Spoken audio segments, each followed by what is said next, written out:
علم ہی نہیں، اگر اسے آل محمد کا ادراک ہوتا نا، جب محمد کہہ رہے تھے چلو آگے تو وہ انکار نہ کرتا، سدرۃ المنتہا پہ کہا نا کہ یا رسول اللہ میں آگے نہیں جا سکتا، اس کا یقین ہوتا کہ محمد کہہ رہے ہیں تو چلا جاتا۔ نہ جانا اس بات کی دلیل ہے کہ اسے آل محمد کا ادراک ہی نہیں ہے، جب ادراک نہیں تو چادر میں کیسے آ سکتا ہے؟ اور کسی فرشتے میں جرت بھی نہیں کہ وہ صحن فاطمہ میں آئے، کسی فرشتے میں طاقت نہیں ہے، مگر ہاں حسن آئے، حسین بھی آئے، علی بھی آئے، فاطمہ بھی آئیں، توجہ ہے یہ نہیں؟ علی یدخل علی، پھر علی آئے،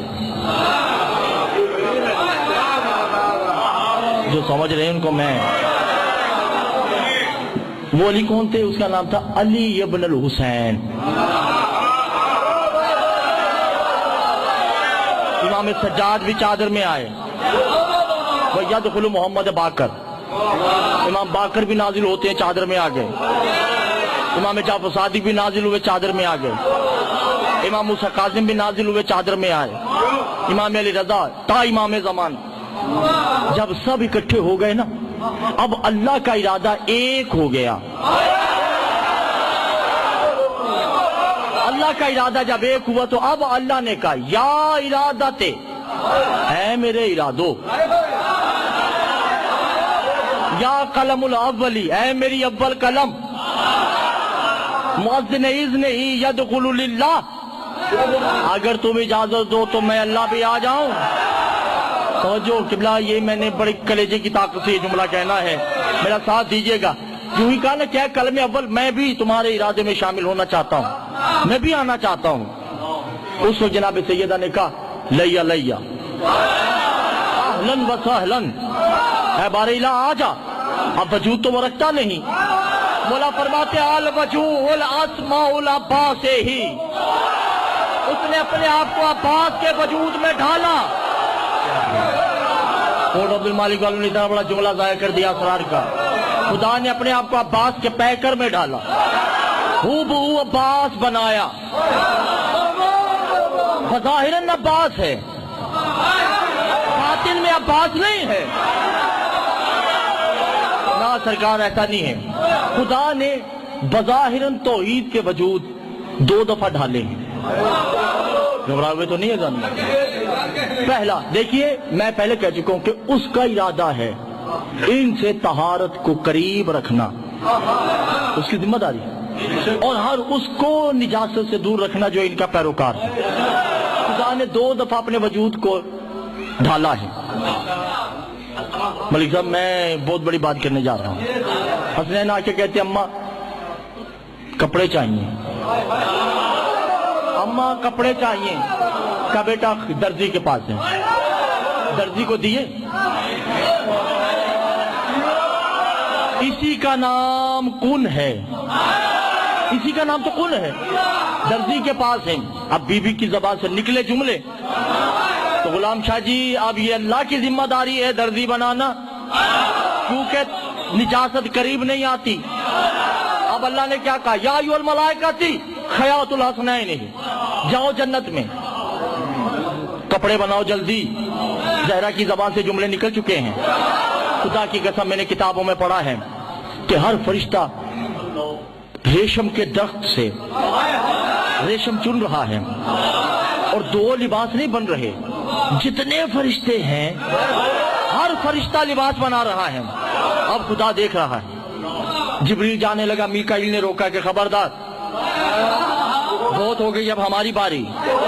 میکائیل جانے لگا، اسرافیل نے روک لیا، اس فرشتے کا اس فرشتے کے ہاتھ میں گریبان، اس فرشتے کا اس فرشتے کے ہاتھ میں گریبان۔ ہر فرشتہ کہتا ہے ہم جائیں گے، ہر فرشتہ کہتا ہے ہم جائیں گے۔ جب یہ کہا نا، اب اللہ نے جو دیکھا، وجود رکھتا نہیں مگر مسکراہٹ آئی، چہرہ نہیں رکھتا مگر مسکرایا، لباس وجود میں ڈھلا، دو کپڑے ہاتھوں پہ لیے، حسنین کے دروازے پہ آ کے کہتا ہے یا فاطمہ انا خیاط الحسنین۔ تو آپ نے دیکھا کہ شیعت کا جو درخشاں چہرہ ہے وہ ان تمام قسم کے مردود افکار سے بہت پاک ہے. جو یہ سب آپ کے سامنے پیش کی گئی صرف ایک مختصر سا آپ کے سامنے ایک ہے، لیکن اس طرح کے سینکڑوں افراد معاشرے کے اندر آ چکے ہیں، کام کر رہے ہیں، لوگ کتنا زیادہ واہ واہ کر رہے ہیں، ہزاروں قسم کے جو افراد کا مجمع ان کے پاس ہے. تو جو لوگوں کو دین سے انحراف کرے اس موقع پر کتنی شدید ذمہ داری اس بات کی ہوگی کہ مذہب کا دفاع کیا جائے، ایسے افراد سے بیزاری کا اظہار کیا جائے، لوگوں کو ان کے متعلق آگاہ کیا جائے کہ ان کا بائیکاٹ کیا جائے اور ان ایسے افراد کو ہرگز بھی ممبروں کے اوپر نہ آنے دیا جائے. باقاعدہ آیت اللہ صافی گل پائگانی وہ فرماتے ہیں کہ ہمارے تمام اعمال کا محور مہدویت ہونی چاہیے، اور جو امام زمانہ کے علیہ السلام کے اغراض و مقاصد اور اہداف ہیں وہی ہمارے اغراض و مقاصد اور اہداف ہونا چاہیے. یہ نہ ہو کہ زمانے کے امام کا ہدف کچھ اور ہے اور ہمارا مقصد کچھ اور ہے. اور پھر فرماتے ہیں آیت اللہ صافی گل پائگانی علماء کے ایک باقاعدہ مجمع سے خطاب کرتے ہوئے فرما رہے تھے کہ دشمن کی سازش یہ ہے کہ شیعت میں شبہات ایجاد کر کے تفرقہ پیدا کیا جائے. شبہات کی ایجاد، مردود افکار پھیلانے والے دیکھیے ان کے دو مقاصد عام طور پر لگتا ہے کہ پورے ہو جاتے ہیں.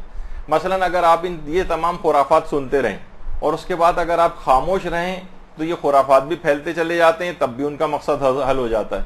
اور ان کے خرافات کے خلاف اگر بولنا شروع کریں تو دوسری طرف سے خاص طرح کا ایک ریئیکشن آتا ہے اور مومنین پھر آپس میں جھگڑا کرنے لگتے ہیں اور دست و گریباں ہو جاتے ہیں. اس سے بھی ان کا مقصد حل ہو جاتا ہے. فرماتے ہیں لیکن اس موقع پر سنگین ذمہ داری یہ ہے کہ شبہات اور اشکالات کے لوگوں کو جوابات دیے جائیں. اور فرماتے ہیں یہ بات آپ یاد رکھ لیں کہ جب بھی کوئی بھی آپ اچھا کام کرتے ہیں تو سب سے پہلے اگر کوئی ذات خوش اور مسرور ہوتی ہے تو وہ امام زمانہ علیہ السلام کی ذات گرامی. اللہم صلی علی محمد وعلی محمد.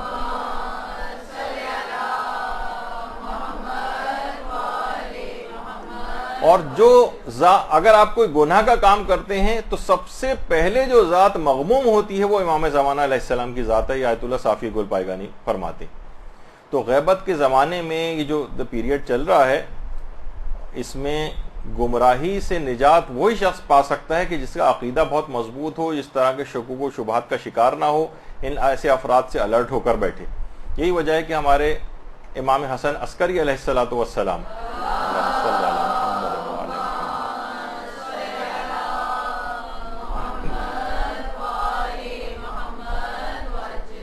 احمد ابن اسحاق قمی سے امام نے فرمایا کہ اے احمد ابن اسحاق قمی، اچھا امام ان کے اوپر بہت زیادہ اعتماد کرتے تھے، اور امام نے کہا کہ اگر تمہاری شخصیت آشکار نہ ہوتی اور واضح نہ ہوتی ہم پر تو ہم کبھی تم کو اپنا بیٹا نہ دکھاتے. یہ ان شخصیات، خوش قسمت شخصیات میں سے احمد ابن عباس قمی جنہوں نے امام زمانہ علیہ السلام کی زیارت کی تھی. 11ویں امام نے خود ان کو دکھایا تھا. تو امام فرماتے ہیں کہ احمد ابن اسحاق، خدا کی قسم امام مہدی کی غیبت اس قدر طولانی ہوگی کہ ان کی غیبت کے زمانے میں کوئی بھی ہلاکت سے نجات نہیں پائے گا مگر وہ لوگ کہ جن کے دلوں میں امامت مہدی کا عقیدہ اللہ کی طرف سے راسخ ہو چکے گا، اور خدا نے انہیں توفیق دی ہوگی کہ امام زمانے کے ظہور کی تعجیل کے لیے دعا کرے. یعنی امام نے خاص طور پر یہ بات کہی کہ غیبت میں کوئی شخص بھی ہلاکت و گمراہی سے نجات نہیں پائے گا. دو خصوصیات بتائیں، ایک تو امام زمانہ پر اعتقاد میں ثابت قدمی ہو، کسی قسم کے انحراف، کسی قسم کے شکوک و شبہات کا شکار نہ ہو، اتنا ثابت قدم ہو، یہ نجات پا جائے گا. اور دوسرا ہے کہ امام زمانہ کے ظہور کی دعا کی جس کو توفیق نصیب ہو جائے. یعنی اگر یہ شبہات سے سلامت رہ گیا، اس کا ایمان اور اعتقاد مضبوط رہا اور حضرت حجت کے لیے دعائیں کرتا رہا تو ایسا شخص گمراہی سے نجات پائے گا.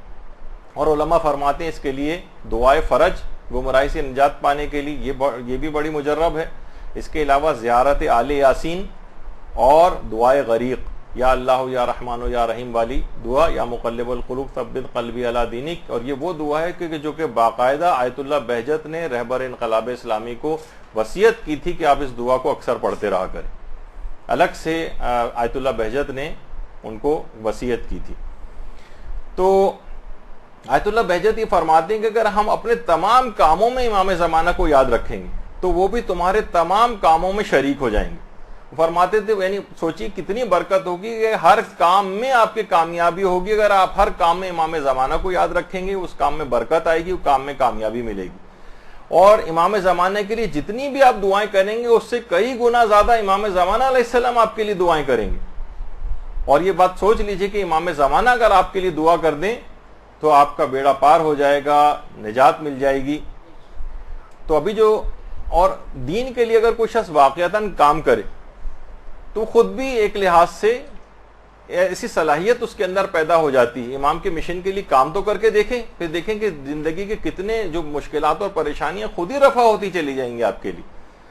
ایک عالم تھے جو کہ درس اصول و فقہ جو ہے 300 سے زائد علماء ان کے درس میں شریک ہوتے تھے.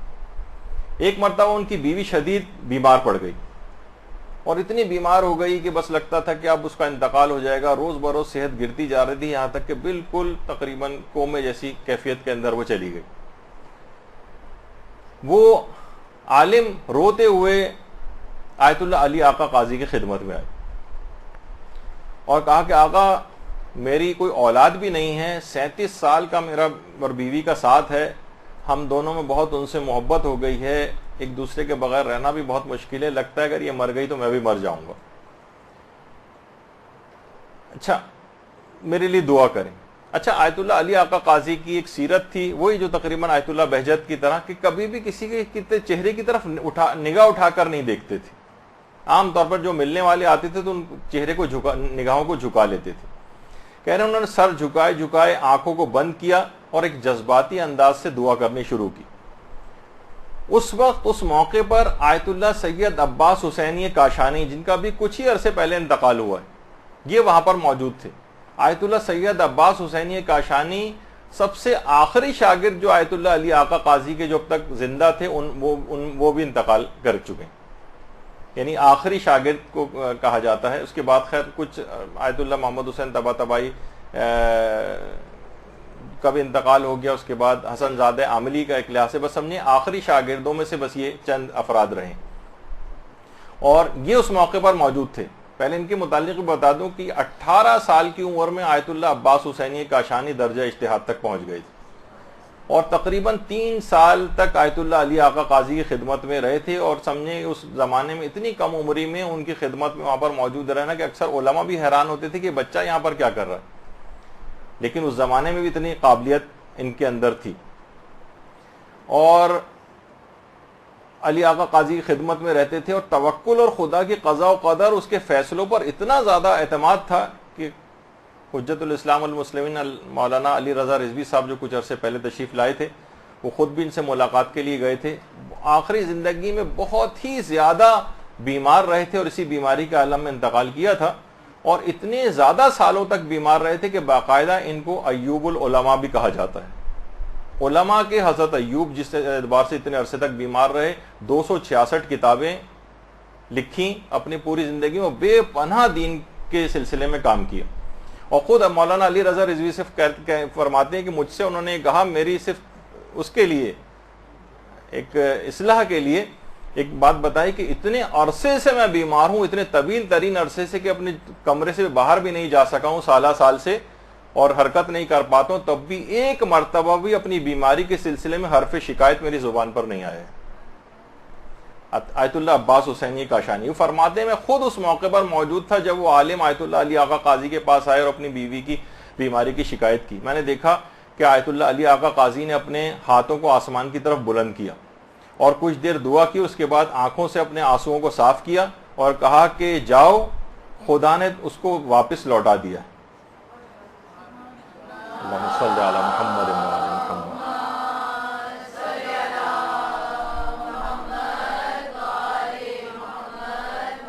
اچھا وہ عالم یہ فرماتے ہیں کہ اگرچہ مجھے علی آقا قاضی کی بات پر مکمل اعتماد تھا اور مجھے پتا تھا کہ حق کے سوا ان کی زبان پر کچھ نہیں آتا ہے, لیکن پھر بھی میں اندرونی طور پر پریشان تھا کہ بیوی تقریباً قریب المرگ تھی, اتنی طویل عرصے کی اس کی بیماری ہے اور یہ تھا کہ شاید اب میں گھر جاؤں تو وہ مر ہی نہ چکی ہوں. کہہ رہے میں بہرحال گھر گیا, گھر جا کر دیکھا کہ تقریباً مردہ حالت کے اندر پڑی ہوئی جو بیوی تھی جسے میں چھوڑ کر گیا تھا وہ قبلہ رخ ہو کر بیٹھی ہوئی اور قبلہ رخ ہو کر بیٹھی ہوئی. میں نے اس سے بہت پوچھا کہ تمہاری اچانک سے طبیعت کیسے صحیح ہو گئی, تو کچھ بتانے کو تیار نہیں ہو رہی تھی. بہت زیادہ جب اصرار کیا تو بیوی نے بتایا کہ آپ نے بہت اچھا کیا کہ آپ آیت اللہ علی آقا قاضی کی خدمت میں گئے, اور جس وقت میری روح قفص انصری سے پرواز کر چکی تھی, وہ خود کہہ رہی ہے کہ میں مر چکی تھی, میری روح نکل کر جب چوتھے آسمان پر پہنچی تو ایک غیبی صدا مجھے سنائی دی کہ سید علی آقا قاضی کی دعا کے احترام میں اس کی روح کو واپس پلٹا دیا جائے. اللہم صلی اللہ علیہ وسلم.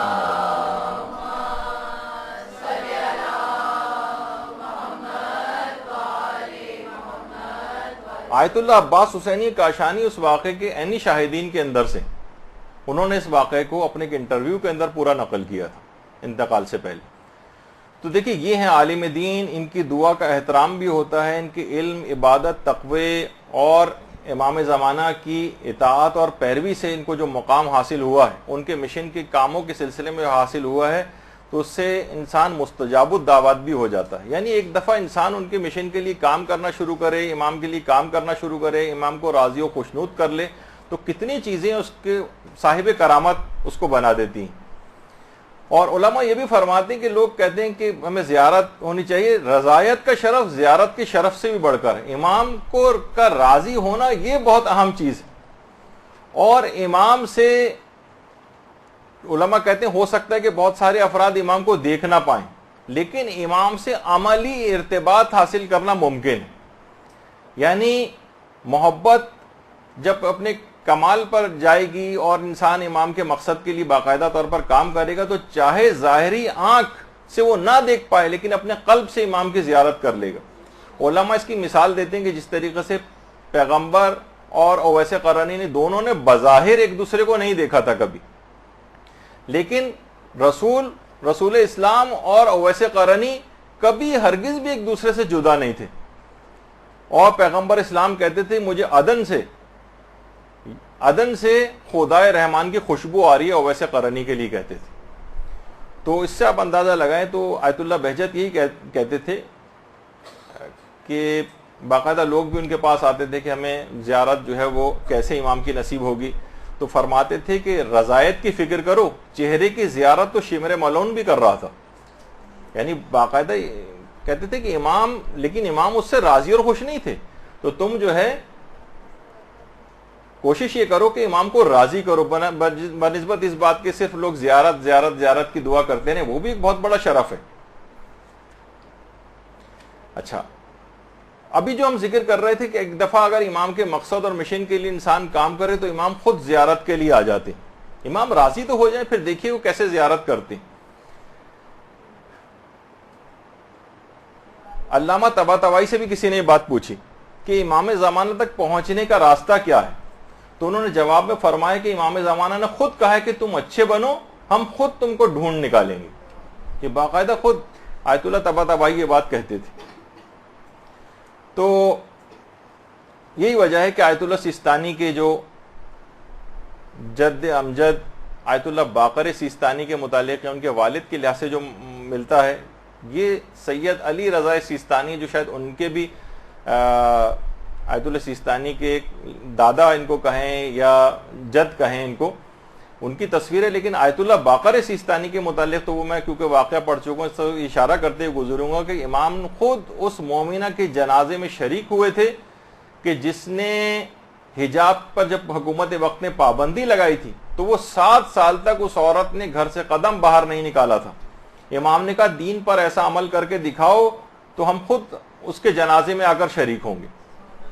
اور وہ جو مشہور واقعہ بھی ہے جو کہ رجب علی خیاط نے بھی اپنی کتاب کے اندر لکھا ہے کہ جو تالے بنانے والا دیانت دار دکاندار تھا, امام اس کی دکان میں آ کر بیٹھے ہوئے تھے, اور جو دیانت داری سے تالے بنا رہا تھا, اور ایک بوڑھی عورت کے ساتھ دیانت دارانہ معاملہ اس نے کیا تھا. ابھی وقت نہیں کہ میں اس کو پڑھوں اس واقعے کو. امام نے کہا تھا کہ ایسے بن کر دکھاؤ, تو ہم خود امام اس کی دکان میں بھی آ کر بیٹھ گئے تھے. تو انسان جہاں پر ہے, جس کیپیسٹی میں بھی ہے, معاشرے کے اندر جس اعتبار سے بھی کام کر رہا ہے, وہ اپنا فریضہ دیانت داری کے ساتھ اسلامی احکام کے مطابق پورا کرتا جائے, پھر دیکھے کہ امام سے اس کی انشاءاللہ کیسے ملاقات ہوتی. دین پر عمل تو کر کے دکھائے. اچھا اب دیکھیے روایتوں کے اندر بھی ملتا ہے، اگر جملے روایتوں کے ہم بعض اوقات سرسری طور پر پڑھ کے گزر جاتے ہیں کہ عبد الحمید واسقی نام کا ایک شخص امام باقر کی خدمت میں آ کر اس نے عرض کیا کہ مولا ہم نے تو انتظار امام زمانہ کی خاطر اپنے آپ کو ہر قسم کی اذیت برداشت کرنے کے لیے وقف کر دیا. اب دیکھیں بات کیا ہو رہی ہے، اذیت برداشت کرنے کے لیے اس کہہ رہا ہے میں نے وقف کر دیا اپنے آپ کو. امام نے فرمایا اے عبد الحمید کیا تم نے کبھی یہ دیکھا ہے کہ کسی نے رضائے الہی کی خاطر اپنے آپ کو پابند احکام الہی کر لیا اور خدا نے اس کو پریشانی اور مشکلات میں آسانی پیدا نہ کی ہو؟ وہ کہہ رہا ہے میں نے تو مشکلات کے لیے آمادہ کر لیا، اور امام کہہ رہے ہیں رضائے الہی کی خاطر اپنے آپ کو پابند احکام الہی کر لیا ہو. یعنی اس کا مطلب ہے کہ ہر وقت پروردگار کے احکامات کا مطیع ہونا، فرمانبردار ہونا، گناہوں سے پرہیز کرنا، یہ اولین ایک لحاظ سے ذمہ داری کہ امام نے گویا وہ تو اپنی جان کو قربان کرنے کی بات کر رہا ہے اور امام احکام الہی کی پابندی کی بات کر رہے ہیں اس سے. تو بہرحال یہ تمام چیزیں ایسی ہیں کہ انسان کو اس پہ غور و فکر کرنی چاہیے، اور امام کو راضی کرنے کے اس لحاظ سے جو طریقہ کار ہیں کہ امام پھر خود ہی زیارت کے لیے بھی آئیں گے، یہ والا مسئلہ ہی اس کا حل ہو جائے گا. ایک دفعہ دین پر کوئی عمل تو کر کے دیکھے. یہی وجہ ہے کہ آیت اللہ مرزا احمد سیبویا ان کی قبر بھی حرم معصومہ قم میں ہے. اللہم صلی علی محمد و علی محمد.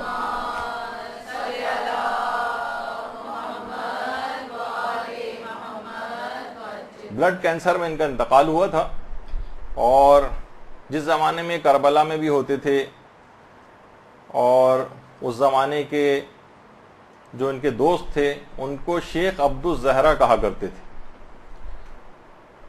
تو اور انتہائی سیدھے سادے سمپل قسم کے بالکل آیت اللہ تھے. آیت اللہ مرزا احمد سیبویا ایسی شخصیت تھی ان کی، خدمات دینی بے تحاشا تھی. ایک دفعہ روتے ہوئے فرمانے لگے کہ حضرت حجت سے میری ملاقات میدان عرفات میں ہوئی، اور فرماتے میں نے آگے بڑھ کر حضرت حجت کے ہاتھ کو بوسہ دیا تو حضرت حجت نے میرے چہرے کو اٹھایا اور میری پیشانی کو بوسہ دیا. اللہم صلی علی محمد و علی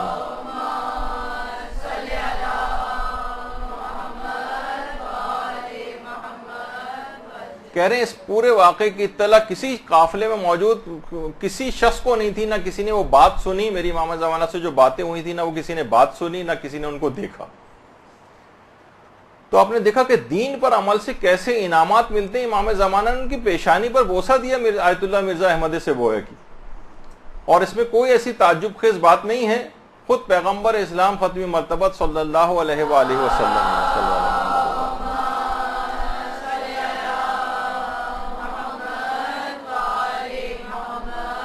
جب جنگ تبوک سے پیغمبر واپس آ رہے تھے تو سعد انصاری نامی ایک صحابی ان کے استقبال کے لیے گئے اور پیغمبر سے آ کر مصافحے کا شرف حاصل کیا.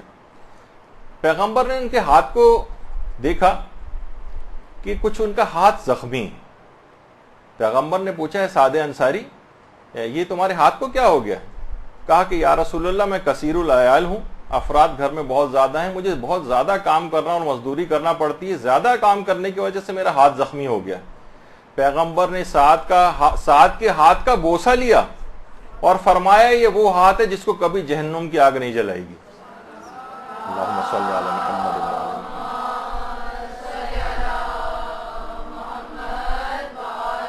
محمد. دیکھیے اس طرح سے دین پر عامل لوگوں کے امام زمانہ نے ان کی پیشانی کا بوسہ لیا، پیغمبر نے سعد کے ہاتھ کا بوسہ لیا. دین پر عمل اگر انسان کرے تو اتنے بڑے بڑے شرف اور مقامات کو وہ حاصل کرتا. علامہ ہلی کے متعلق جن کی قبر مطہر جو ہے وہ حرم امیر المومنین میں قبر امیر المومنین سے کتنی قریب ہے. علامہ ہلی دین کے لیے کتنا کام کیا کہ نابالغیت کے زمانے سے تو مجتہد ہو گئے تھے. ہلا سے پیدل کربلا جاتے تھے. علامہ ہلی فرماتے ہیں اس پیدل سفر میں میری ملاقات ایک مرد بزرگ سے ہوئی جو میں اتنا حیران ہوا کہ ہر سوال کا جواب اس کو پتا ہوتا ہے. ہر سوال کا جواب میں ان کے علم سے اتنا متاثر ہوا کہ میں ان کے ہاتھ میں ہاتھ ڈال کر پیدل چلنے لگا.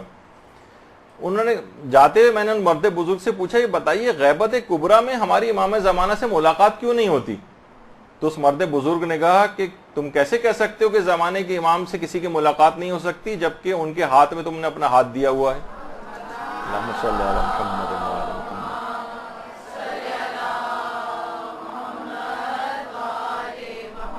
بس یہ سننا تھا کہ فرط محبت اور شوق اور وارفتگی میں قدموں کے اوپر گر پڑے، قدموں کو بوسہ دیا اور بے ہوش ہو گئے۔ تو دیکھیے کام بھی ساتھ میں ہو اور اس کے ساتھ امام کے لیے دعا بھی ہو۔ کتنی زیادہ دعاؤں کی تاکید آئی ہے، کتنی زیادہ دعاؤں کی تاکید آئی ہے۔ آج کل ایک مسئلہ ایک یہ بھی ہو گیا، ادھر دعا کی کوئی چیز آپ بتائیں لوگوں کو، ادھر فوراً لوگ طنز کرنے لگتے ہیں۔ دیکھیے دعا بھی ضروری۔ آیت اللہ بہجت جب بھی ایک جملہ فرماتے تھے کہ اگر آپ دعا کر رہے ہیں ظہور امام کی، اس کا مطلب ہی یہ ہے کہ آپ کا ایمان سلامت ہے، ایمان کی سلامتی ہے۔ اب بس ایمان موجود ہے، اب عمل کی طرف آپ کو جانا ہے۔ اور لیکن حقیقت یہ کہ ہم نے بہت چھوٹی چھوٹی چیزیں، حاجات، وہ بھی اگرچہ بالکل جائز ہے مانگنا، لیکن مومن کا معیار تھوڑا سا بلند بھی ہونا چاہیے۔ امام کو چاہیے، مومن کو چاہیے کہ امام سے مثلا دین بھی مانگے، تقوی مانگیں، امام سے اخلاق کو مانگیں، امام سے علم کو مانگیں، اور امام سے اطاعت مانگیں، امام سے جنت مانگیں، رضائے الہی مانگیں۔ کسی چیز کو اگر اپنے سے دفع کرنا ہے تو قبر، برزخ، قیامت، صراط، میزان، موقف، جہنم کی سختیوں سے بچنے کے لیے امام سے امداد طلب کریں۔ لیکن ہمارے ساتھ یہ کہ ہمارا معیار دعاؤں کے لحاظ سے بھی ایک لحاظ سے بہت گھٹیا قسم کا ہو گیا ہے۔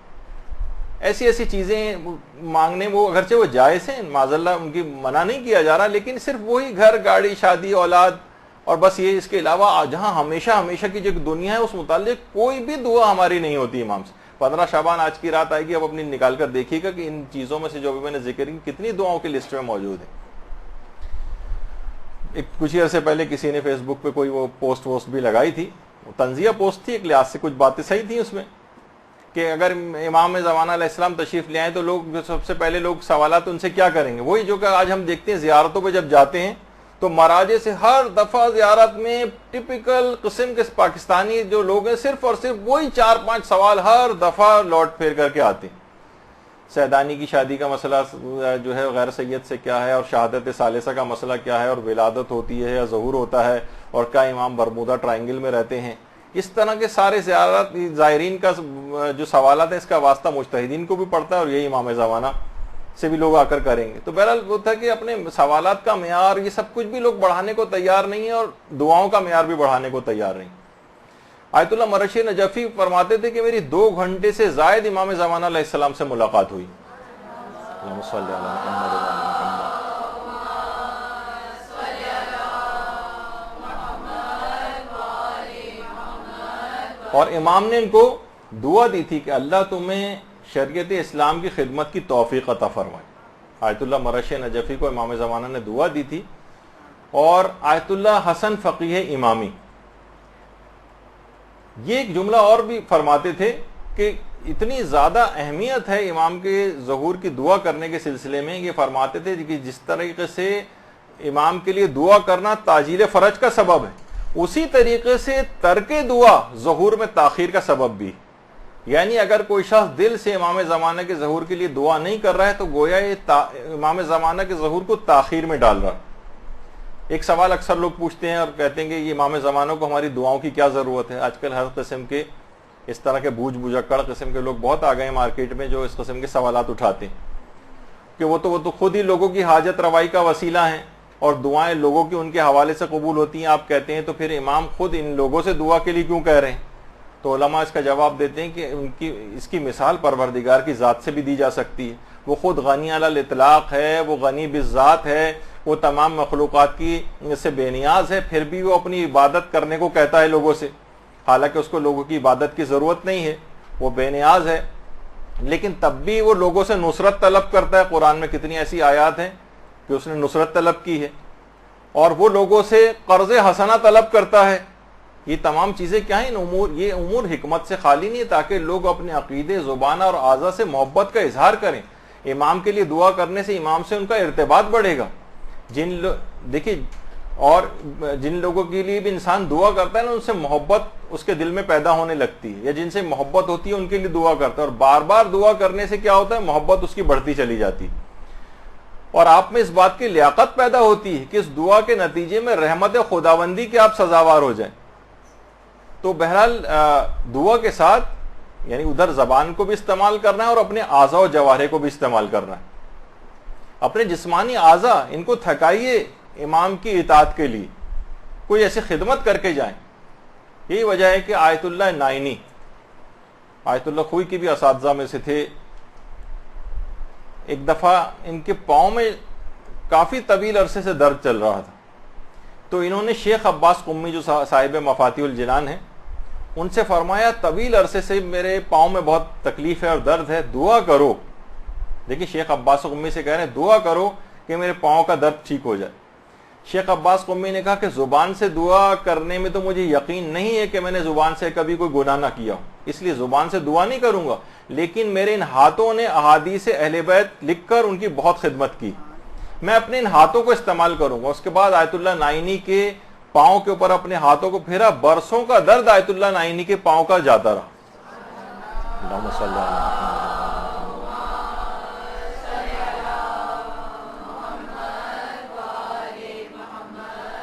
کچھ خدمت تو کریں امام کی، کچھ کر کے تو جائیں، پھر دیکھیے کہ ان تمام چیزیں، یہ کرامات انسان کے اندر پیدا ہونے لگتی ہیں. خود بھی جب بیمار ہوتے تھے اور بی بی زوجہ ان کی آیت اللہ یہ شیخ عباس قمی کی دوا لے کر آتی تھیں، چمچہ لے کر آتی تھیں تاکہ دوا کو اس میں ہلایا جائے، تو چمچہ کو نکال کے الگ رکھ دیتے تھے اور کہتے تھے کہ میری انگلیاں جو ہیں خود ان کے اندر ایک تاثیر پیدا ہو گئی، میں نے اتنی احادیث معصومین لکھی ہیں کہ اس کے اندر ایک تاثیر شفا پیدا ہو گئی ہے، اور میں اپنی انگلیوں کو اس دوا کے اندر گھولتے تھے اور اسی سے اپنے علاج کو کر لیا کرتے تھے.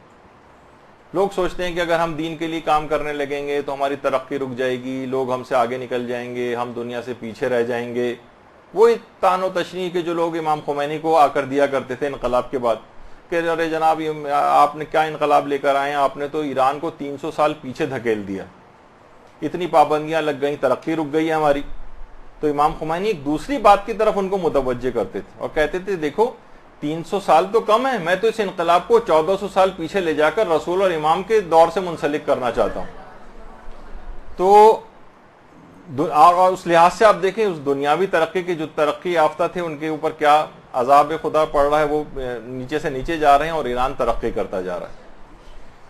تو کتنے بہتر حالات ہو گئے ہیں. تو محبت کے اظہار کا ایک طریقہ دعا بھی ہے، اور اس کے ساتھ ساتھ اس کا اظہار کے بھی بہت سارے طریقے ہیں. یہی وجہ ہے کہ آیت اللہ میلانی فرماتے تھے کہ روزانہ گوشہ تنہائی میں بیٹھ کر کچھ دیر امام سے درد دل بھی انسان کو کہنا چاہیے. وہ کہتے تھے ایک شیعہ کے لیے بات کتنی بری ہے کہ اس کا دن شب میں ڈھل جائے اور رات دن کے اجالے میں تبدیل ہو جائے اور وہ اس دوران تھوڑی سی دیر بھی اپنے زمانے کے امام کو یاد نہ کرے. کتنی شرم کی بات ہے. فرماتے تھے ضروری نہیں کہ آپ مفاتی سے کوئی بہت بڑی بڑی دعائیں اٹھا کر پڑھیں امام کو یاد کرنے کے لیے، ضروری نہیں ہے کہ آپ کوئی بہت طویل قسم کی زیارت پڑھیں، بس کوئی ایک معروف سلام عرض کریں، السلام علیکہ یا صاحب الزمان، اور اس کے بعد اپنے دل کی بات امام سے کہہ ڈالیں، دل کی بات ان سے کہہ دیں. تو یہی وجہ ہے کہ آیت اللہ بہجت کہتے تھے کہ دیکھو تمہارے منہ میں اور تمہارے کان میں ایک بالش سے بھی کم کا فاصلہ، تم جو بھی آواز اپنے منہ سے نکالتے ہو اس سے پہلے کہ آواز تمہارے کان تک جائے امام زمانہ علیہ السلام تک وہ آواز پہنچ جاتی. تو تم اپنا رابطہ ان سے بڑھاؤ، ان سے باتیں کہو. یہی وجہ ہے کہ جو بحار الانوار کی 53ویں جلد ہے اس میں امام علی نقی علیہ الصلوۃ والسلام کی ایک روایت ہے. صلی اللہ علیہ محمد.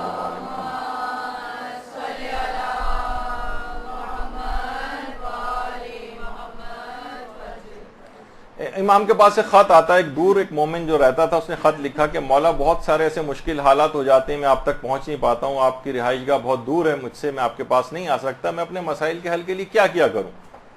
امام نے جواب دیا اور وہی ہمارے لیے بھی جواب ہے. امام نے اس کو لکھا ان کانت لکا حاجتن فتحرک شفتیک، جب بھی تمہیں کوئی حاجت پیش آئے اپنے لبوں کو حرکت دو اور ہم سے بات کرو، یعنی ہم تم سے دور نہیں ہیں، تمہاری بات سننے پر قادر ہیں، تم ہمیں پکارو، بس تم کہو گے وہ بات ہم تک پہنچ جائے گی. یعنی امام نے خود بتایا خود کہ مومنین کو چاہیے کہ اپنے زمانے کے امام سے باتیں کریں، اور باتیں کرنے کے لیے خود امام کا حاضر و موجود ہونا ضروری نہیں. وہ کہہ رہے امام فرماتے ہیں صرف اپنے ہونٹوں کو حرکت دو، زبان کو حرکت دو اپنی، وہ بات تمہاری ہم تک پہنچ جائے گی. جب یہ آیت اللہ بہجت کہتے تھے کہ بس تمہارے کان اپنے کان تک بھی آواز نہیں پہنچتی، امام زمانہ تک پہنچ جاتی. تو بہرحال لیکن کیا ہے کہ برے کردار کے ساتھ پکارنا، جو آدمی باتیں کیا کرے گا اس کو توفیق ہی نہیں ملے گی. گھریلو اخلاق کسی کا اگر بہت زیادہ تباہ و برباد ہے تو ایسا شخص جو ہے امام زمانہ سے بات کرنے کی توفیق بھی اس کو نہیں ملتی ہے. وجہ ہے کہ ہماری زندگیوں میں امام زمانہ نظر نہیں آتے، ان سے بات کرنا تو درگنار، محفلوں میں مومنین آپس میں امام زمانہ کے متعلق گفتگو کرتے بھی نظر نہیں آتے. آپ خواتین کی محفلوں تک اس میں بیٹھ کے دیکھیں جو آپس میں بیٹھ کے بات کرتی ہیں، کہاں امام زمانہ کا ذکر ہوتا. تو یہی وجہ ہے کہ ہمارے چھٹے امام امام جعفر صادق علیہ الصلوۃ والسلام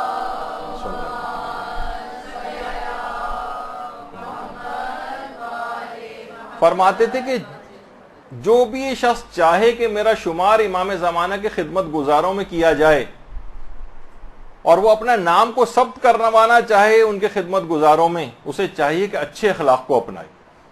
دیکھیے اخلاق کی وہی بات، اگر وہ اس حالت میں مر گیا، یعنی اچھے اخلاق کو اس نے اپنا لیا اور اس حالت میں مر گیا، گویا اس نے قائم آل محمد کو درک کر لیا. امام فرماتے ہیں تو یہ گھروں کے لڑائی جھگڑے، یہ فتنہ و فساد، یہ بہت دور لے جا رہے ہیں ہم کو امام زمانہ سے، اور ہر جگہ اخلاق کی درستگی کا تذکرہ بہت زیادہ آ رہا ہے. امام فرماتے تھے کہ غیبت امام میں دین پر باقی رہنا ایسا ہے جیسے خاردار کانٹوں کو اپنے ہاتھوں میں پکڑنا. چھٹے امام یہ جملہ کہہ کے کچھ دیر خاموش ہوئے اور اس کے بعد کہا ہم سب کے لیے اس زمانے کے لوگوں کو چاہیے کہ اپنے ایمان کی حفاظت کریں. ہمارے لیے امام نے کہا کہ اپنے ایمان کی حفاظت کرنا اتنا ضروری. آیت اللہ حق شناس یہ وہ شخصیت ہیں کہ مرحوم آیت اللہ خوئی وہ یہ فرماتے تھے کہ آیت اللہ حق شناس کے اجتہاد کا انکار نہیں کیا جا سکتا، یعنی ان کے اجتہاد کو آیت اللہ خوئی تک نے تسلیم کیا تھا. یہ خود فرماتے ہیں کہ جب میں جوان تھا تو جوانی میں میرے سینے میں ایک تکلیف ہوئی اور خون آنے لگا اور ڈاکٹروں نے بہت زیادہ خدشہ ظاہر کیا کہ ٹی بی ہو گئی. تو میں اپنی صحت یابی سے کہہ رہے ہیں اتنی زیادہ طبیعت خراب تھی کہ بالکل مایوس ہو گیا. میں نے لوگوں کے حقوق واپس کیے، وصیتیں کیں، جو مال تھا وہ میں نے سب بیچا، صدقہ کر دیا، گویا بالکل مرنے کی تیاری کر کے بیٹھ گیا. ایک دن میں نے خواب میں حضرت حجت علیہ الصلوۃ والسلام کو دیکھا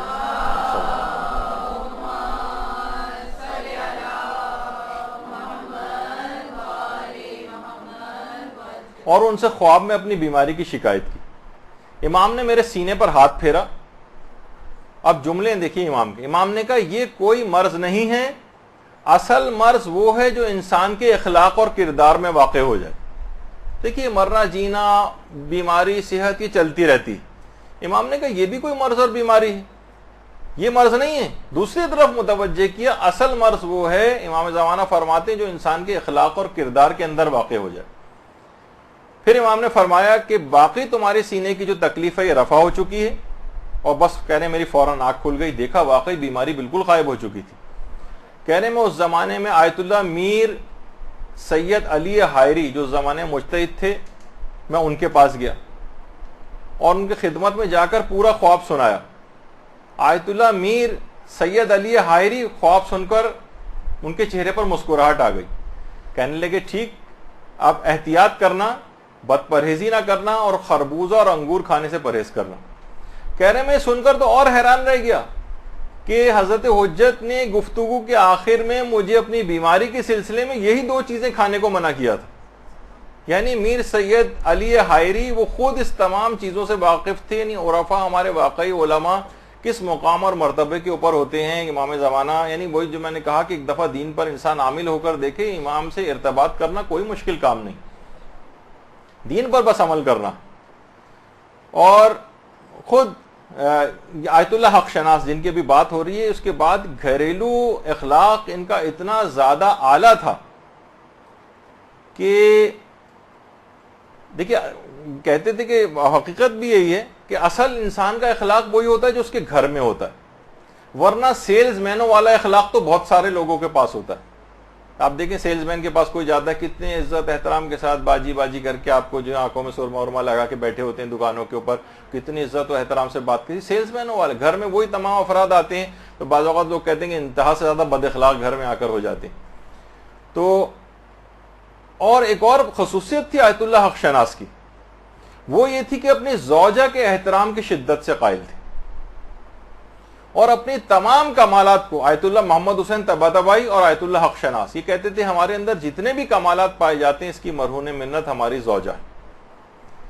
تو بہرحال دیکھیے اتنی علم و تقوی کے باوجود جو شخصیت کی جو نمایاں ترین پہلو لوگ بیان کرتے ہیں، کیونکہ امام کہہ چکے تھے کہ دیکھو اصل بیماری وہ جو اخلاق اور کردار کے اندر واقع ہو جائے، شخصیت کا نمایاں ترین پہلو لوگوں کی حاجات کو پورا کرنا تھا، لوگوں کی حاجات پورا کرتے تھے، گھر کا اخلاق اچھا کیا ہوا تھا۔ امام خود آ کر آیت اللہ حق شناس کے خواب میں آئے، بیماری کو دور کیا، مدد کی ان کی، اور اس حد تک اس کی اخلاقیات اتنی اعلیٰ تھی کہ ایک دفعہ جوانی کے زمانے میں کسی دوست کی غیبت سن لی تھی اور نامعلوم وجوہ کی بنیاد پر اس کا دفاع نہیں کر سکے تھے۔ دیکھیں دفاع کرنا ہوتا ہے نا، کسی کا مومن کی اگر غیبت ہو رہی ہے تو آپ کی ذمہ داری میں سے کہ دفاع کریں۔ کہہ رہے جب اس سے ملاقات ہوئی کہ جس کی غیبت ہوئی تھی، باقاعدہ اس کے ہاتھوں کو اور پاؤں کو جھک کر بوسہ دیا تھا اور کہا مجھے معاف کر دو، میں فلاں مقام پر تمہارا دفاع نہیں کر سکا تھا۔ خود بتاتے ہیں ظاہر ایسے افراد ان کے والدین سے گویا یہ سب چیز چل رہی ہوتی، خود فرماتے ہیں کہ ان کی والدہ ناخواندہ تھی، یعنی پڑھی لکھی نہیں تھی۔ خواب میں حضرت امیر ان کے آئے تھے، حضرت امیر المومنین علیہ الصلوۃ والسلام،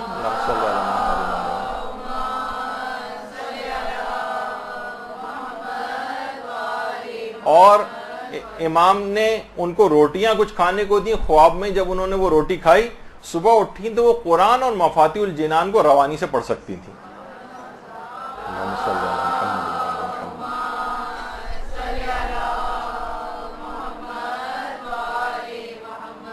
تو دیکھیے اخلاق و عمل کو ٹھیک کرنے کے لیے امام زمانہ سے ارتباط بہت ضروری ہے، یہ اگر ٹھیک نہیں ہے تو امام سے ارتباط ممکن نہیں۔ کچھ لوگ کہتے ہیں کہ جناب ٹھیک ہونے کے لیے امام زمانہ تو خود ہی آ کر ٹھیک کر لیں گے، ہم کون ہیں ٹھیک کرنے والے؟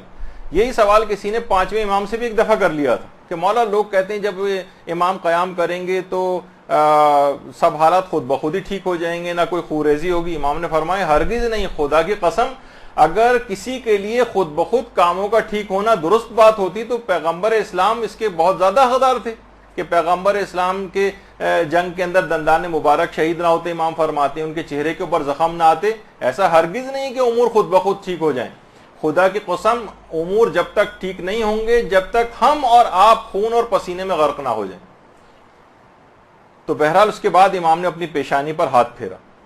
تو دیکھیے امام کے لیے انسان کام کب کرے گا؟ علماء فرماتے ہیں کہ منتظرین جو ہیں ان کی 3 چیزیں ان کے اندر ہونی چاہیے تو امام کے لیے کام بھی کریں گے اور حقیقی منتظر کہے جائیں گے۔ ایک تو ایمان کامل ہونا چاہیے، کہیں پہ بھی اس قسم کے شبہات رکھنے والے افراد کے ہتھے نہ چڑھ جائیں۔ یہ آج کل بہت زیادہ لوگ آپس میں ڈسکشن کر رہے ہیں اور کیا کیا شبہات لے کر آ رہے ہیں۔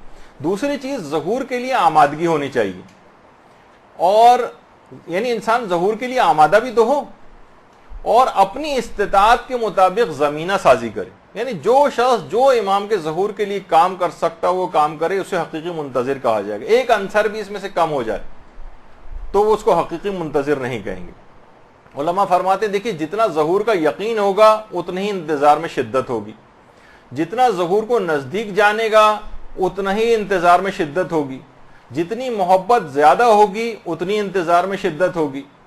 انتظار میں شدت میں کمی اس بات کی علامت ہے کہ اس کا یا تو ایمان کامل نہیں ہے، ظہور کا اس کو یقین نہیں ہے، یا امام زمانہ سے اس کی محبت میں کوئی کمی۔ باقاعدہ محقق طوسی جو ہمارے گزرے انہوں نے تجرید الاعتقاد جو کتاب لکھی ہے اس میں کہا ہے کہ وجود جو امام ہے یہ خدا کی طرف سے ایک نعمت ہے، باقاعدہ اس کی شرح تک لکھی گئی اس کتاب کی۔ کہا کہ امام کا جو وجود ہے خدا کی طرف سے ایک نعمت ہے، اور لوگوں کے امور میں امام کا تصرف یہ بھی خدا کی طرف سے ایک نعمت ہے۔ یہی وجہ ہے کہ آیت اللہ حسن الہی طباطبائی جن کا بھی اس سے پہلے ذکر ہوا تھا، وہ فرماتے ہیں کہ حضرت حجت کا کائنات پر اس طرح سے تصرف ہے جس طرح روح کا جسم کے اوپر تصرف ہوتا ہے حضرت حجت کا۔ تو فرماتے تھے کہ اب امام ظہور کیوں نہیں کر رہے ہیں؟ تو فرماتے تھے کہ لوگوں کا آمادہ نہ ہونا اور امام کا خواہش مند نہ ہونا یہ غیبت کا ایک سبب ہے، یعنی جب تک لوگوں کے اندر آمادگی نہیں ہوگی ظہور بھی نہیں ہوگا۔ تو فرماتے تھے محقق طوسی کہ جب تک لوگوں کی آمادگی نہیں، یعنی ایک زاویہ بھی اس مثلث کا کم ہے، ایک ضلع بھی اگر اس ٹرائنگل کا کم ہے تو اس کا اثر مفقود ہو جائے گا. خدا کی طرف سے لطف میں کوئی کمی نہیں ہے، خدا نے امام زمانہ علیہ السلام کی نعمت دی ہوئی. اچھا، امام کا کائنات پر تصرف بھی دیا ہوا ہے، لیکن لوگوں کے لیے ظاہر نہیں ہو رہے یہ والی چیز لوگوں کی طرف سے. لوگ امام کے ظہور کے لیے دلی طور پر تیار نہیں، زبان سے تو کہتے ہیں اجل اللہ تعالی فرجک اور اس طرح کی باتیں کرتے ہیں، لیکن عمل سے تیار نہیں. یہی وجہ ہے کہ رہبر معظم فرماتے ہیں کتنے ہی انبیاء آ کر گزر گئے ہیں، دنیا برائیوں سے پاک کیوں نہیں ہوئی؟ ائمہ اور انبیاء کی طرف سے کوئی کمی نہیں تھی، کمی لوگوں کی طرف سے تھی. زمینہ آمادہ نہیں تھا، اللہ کی طرف سے لطف و کرم کے اندر کوئی کمی نہیں ہے. ابو لہب اور ابو جہل کے اوپر بھی اتنا ہی کرم تھا، لیکن ان کی ظرفیت ہی نہیں تھی.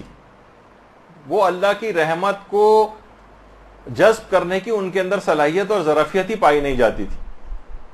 یہی وجہ ہے کہ علماء کہتے ہیں کہ دیکھیے انتظار حرکت کا نام ہے، سکون کا نام نہیں. انتظار بے چینی اور بے قراری سے عبارت ہے، یہ سوتے رہنے کا نام نہیں. انتظار میں آمادگی پائی جاتی ہے، یہ غفلت کا نام نہیں. اور امام خمینی نے جو حکومت اسلامی قائم کی ہے وہ اسی زمینہ سازی کا حصہ ہے، یعنی امام کے وہ جو عادلانہ نظام قائم کریں گے اس کی طرف ایک پیش قدمی ہے کہ امام کی عادلانہ حکومت کے قیام کی گویا ایک لحاظ سے تیاری انہوں نے کی. اور انسان ہم یہ ہیں کہ اپنے اوپر عدل کو قائم کرنے کو تیار نہیں، اپنی ذات پر ظلم کیے چلے جا رہے ہیں گناہوں کو انجام دے دے کے.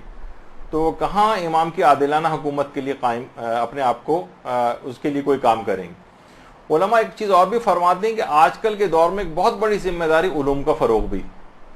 کافی میں باقاعدہ ہمارے چھٹے امام کی ایک روایت ہے مفضل ابن عمر سے، امام فرماتے تھے اپنے علم کو لوگوں کے لیے لکھو، اپنے بھائیوں کے درمیان نشر کرو، اور جب موت کا وقت آ جائے تو اپنے بچوں کے لیے میراث کے طور پر ان چیزوں کتابوں کو چھوڑ کر جاؤ، اس علم کو چھوڑ کر جاؤ میراث میں.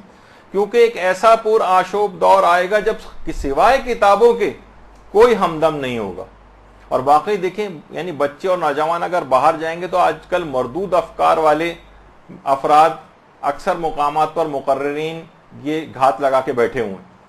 لہٰذا ان کو اپنے گھروں میں اپنی نگرانی میں کتابوں اور ان علوم سے آشنائی کرواؤ، تاکہ امام زمانہ کے سلسلے میں کسی قسم کے شک و شبہ کا شکار نہ ہوں. کیونکہ بہت سارے آج کل ایسے شخصیات بھی آگے آ گئے ہیں کہ پرانے بھی ہیں علوم کی لائن میں، اور وہ باقاعدہ امام زمانہ کے لیے شکوک و شبہات ڈال رہے ہیں، یہاں تک کہ ان کی ولادت کو بھی آج کل مشکوک بنانے کی کوشش کی جا رہی ہے.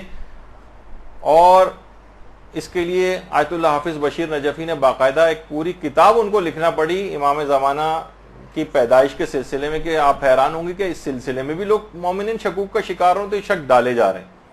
تو اب سمرائز اگر اس کو اس لحاظ سے کریں تو ہاں، پہلے ایک بات اس میں اور بتا دی جائے کہ آیت اللہ حسین مظاہری یہ بھی ہمارے مجتہدین میں سے فرماتے ہیں کہ جیسے کہ یہ جو شعبان کا مہینہ چل رہا ہے اس میں ہر شخص کوشش کرتا ہے کہ وہ روزے رکھے.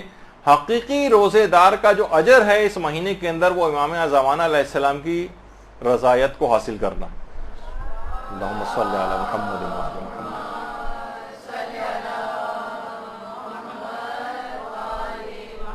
ان کی رضایت حاصل ہو جائے گی، یہ اس کے لیے سب سے بڑا اجر. تو اب جو وہ جو عنوان تھا کہ کیا کریں کہ امام زمانہ راضی ہو جائیں، اتنی ساری باتیں اور واقعات سننے کے بعد اس کا نتیجہ یہ ہے کہ جب راضی ہوں گے، جب ان کے لیے سچے دل سے آپ دعائیں کریں گی.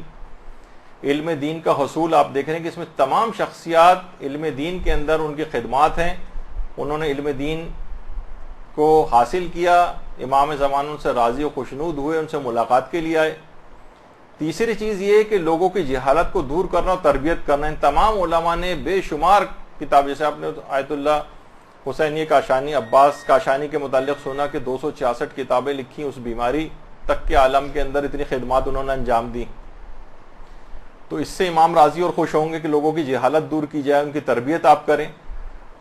لوگ مومنین کی خدمت اور مدد، آیت اللہ حق شناس کے لحاظ سے آپ نے دیکھا کہ ان شخصیت کا نمایاں ترین پہلو یہ تھا. اور اپنے اخلاق کی اور کردار کی درستگی، خاص طور پر گھریلو اخلاق کی، اس سے امام راضی اور خوشنود ہوتے ہیں. تو یہ تمام خصوصیات ہیں، اس سے امام خود ملاقات کا شرف اسے بخشیں گے. اور ایسا شخص اگر مر گیا تو الہی حکومت کے جس وقت قیام ہوگا اس وقت قبروں سے باقاعدہ اٹھا کر امام کی مدد کے لیے ایسے افراد جو ان خصوصیات کے حامل ہوں گے وہ بلائے جائیں گے. اس لیے پروردگار عالم سے دعا ہے کہ ہم سب کو امام زمانہ کے ادنا ترین خدمت گزاروں میں شامل کرے تاکہ ہم سب دنیا اور آخرت میں کامیاب قرار پائیں. وصلی اللہ علی محمد وآلہ الطیبین الطاہرین.